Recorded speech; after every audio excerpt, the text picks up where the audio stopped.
Buonasera da parte di Giulio Arnolieri e siete collegati con la pista del Palasport di Sarzana. Come vedete sto per commentare la partita valevole per la terza giornata del campionato di Serie 1 di hockey su pista 2025-2026 fra l'Hockey Sarzana e il Breganze.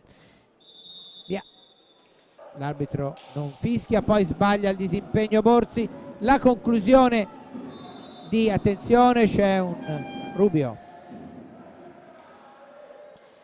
bella il servizio per Tabarelli di Costenaro, niente di fatto, palla al centro e Corona anticipa, attenzione ancora Breganze, conclusione di Antonio Tagliapietra. Buona questa azione, va in vantaggio il Breganze con una bella combinazione, assist di Dal Santo e conclusione vincente De Rinaldis. Va alla conclusione, bella parata Tabarelli, posizione centrale, deviazione volante di De Rinaldis. Manrique cerca di girarsi, buon lavoro, gran gol, grandissimo gol di Manrique, grandissimo gol gran lavoro in area. Ora lo rivediamo, veramente un gran gol Manrique.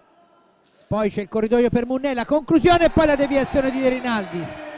Era un gol fortemente cercato perché questo schema l'abbiamo visto varie volte. Manrique che ha servito Tabarelli, Borzi alla conclusione e gol. Questa volta non ha assolutamente colpa Tagliapietra perché Breganze può ancora tirare. Attenzione, conclusione, prima di 3 conclusioni di Dal Santo e 2 di Cairo. Ho visto che è caduto il giocatore del Sarzana, ma onestamente non ho visto. Intanto la conclusione al volo di De Rinaldis.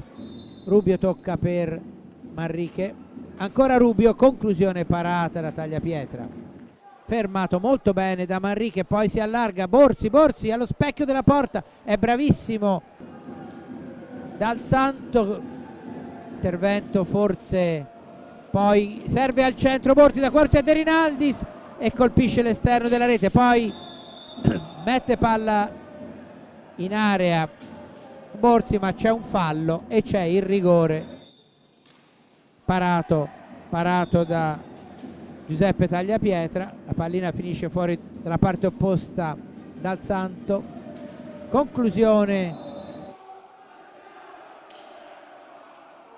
ancora Breganze, riporta in avanti la sfera, palla al centro e questa volta un po' scoperta la difesa, assist di Volpe e Giovanni Tagliapietra come nel primo tempo.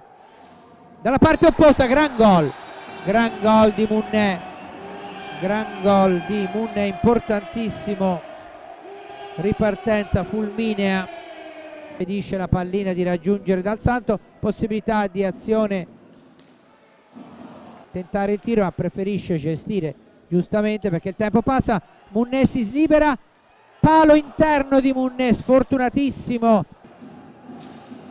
Antonio Tagliapietra, tiro parato da Corona che gli era bene uscito incontro.